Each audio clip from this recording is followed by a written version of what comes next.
ဘူးလေလာပြတယ်မသိဘူးအဲ့ဒါမိုးလင်းတဲ့အချိန်ကိုစောက်ပြီးတော့အဲ့ဒီအချိန်မှာဆိုရင်ဝိဝိဒရာမင်းကသောတာပန်ဖြစ်နေတယ်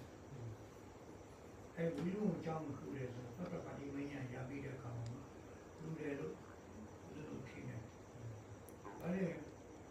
သောတာပန်မင်းရရတာကမှရတဲ့အချိန်ဒီလိုအိန္ဒိယနိုင်ငံမှာရာဇူမျိုးတောင်းနေဝိုင်းနေတဲ့မျိုးရဲ့အိမ်ဘက်မှာဝိဝိဒရာမင်းပိုင်တဲ့ခန္ဓာဥယျာဉ်နဲ့ဆိုတာဥရိရှိတယ်နာမည်စာရဲပေကမှာလက်ချဝနာလို့ခေါ်တယ်လက်ချဝနာဥယျာဉ်ကိုရောက်လာတော့ရသဗျာနဲ့တော့တရင်ရသဗျာအဲ့ဒီမှာတရင်သုံးလို့နေတယ်ဥယျာဉ်ကိုစောက်တဲ့ဒီကောင်ဝိဝိဒရာမင်းကိုအကြောင်းကြပါကြောင်းကြခိုင်းရမှာဝိဝိဒရာမင်းကမင်းပြေးစားနေတော့